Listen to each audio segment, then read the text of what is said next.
If your happiness affects other people, are you obligated to be happy? You are obligated to be happy, period, whether it affects other people or not. But if it's affecting other people, then the mitzvah becomes even bigger. And the example for that is very simple. If you come to my house, if I invite you to my house, and I give you a room, and I give you food, and I give you whatever it is you need, and you don't smile, I'm not inviting you back. You're not a good guest. So even if you don't help me, even if you don't fix my house, even if you don't do anything special, the least you can do is smile. If I invite you to my house and you're happy, then I'll invite you back because you're a good guest. So being in God's world, even if you're not a tzaddik, even if you're not doing mitzvahs, the least you can do is be a little grateful to be invited. You're not even happy to be invited? Then fine, I'm not inviting you back. So being besimcha is more than a mitzvah. In order to be happy, you have to know what you're happy about. Sometimes we forget, or we're so upset that we stop thinking about the things that we are happy about, like the fact that we're alive. So if we just stop and think, I may have problems, but I'm alive. I may not have everything I want, but I have many things. I didn't deserve to be born, and yet I was born for free. How can you deserve to be born You can't. before you're born? Right. So it's always for free. Right? So when a person realizes, wait a minute, I'm a guest. Somebody is giving me hospitality in a world that I didn't create or deserve. That is a reason to be happy. But if a person says, well, I didn't ask to be invited, and I don't want to be invited, and I'm not happy about being alive. Oh, really? It's not true. Every person wants to live desperately. In fact, we want to live so much that we can't stand when life is not perfect. What does that show? We really want to live.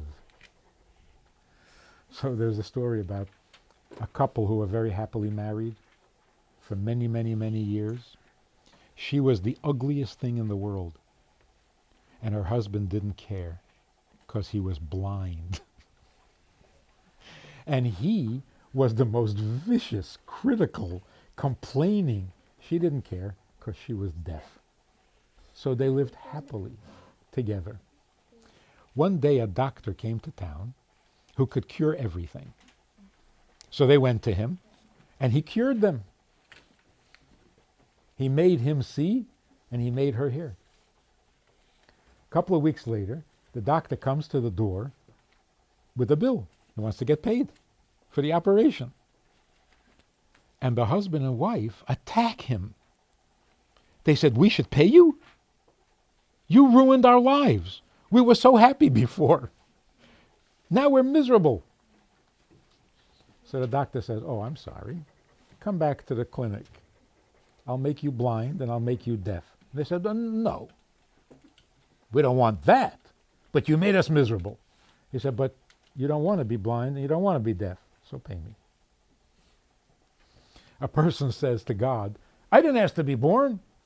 Oh, really? Okay. I'll take it back. Well, no, I don't mean that. Okay. So say thank you for what you have, then you can complain for what you don't have. You don't say thank you for what you do have, then you really can't complain for what you don't have. Because when you say thank you for what you have, you're saying life is great. Then you can complain when a great life is being ruined. But if you don't care about life anyway, so don't complain that it's ruined. We had a guy in our shul. He was an old man. He was a survivor. He was very bitter. Every Shabbos he came to shul. Did not daven, ever, because he didn't believe in God. He came to shul in the biggest snow, in the most cold days of winter. He came every Shabbos to shul to tell us that he doesn't believe in God. That was the whole purpose of coming to shul.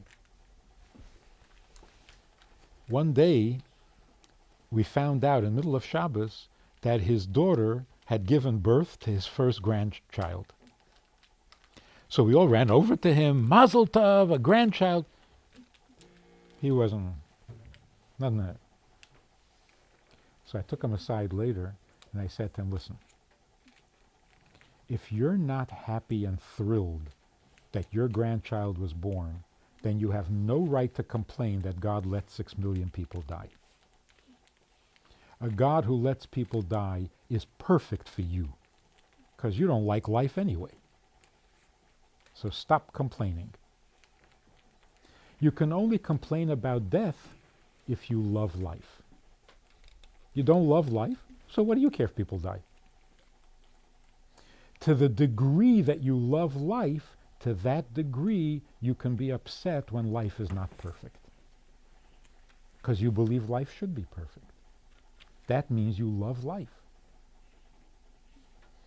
If you don't love your husband, what do you care if he's a shlemazel? If you do love him, then you care if he's a shlemazel.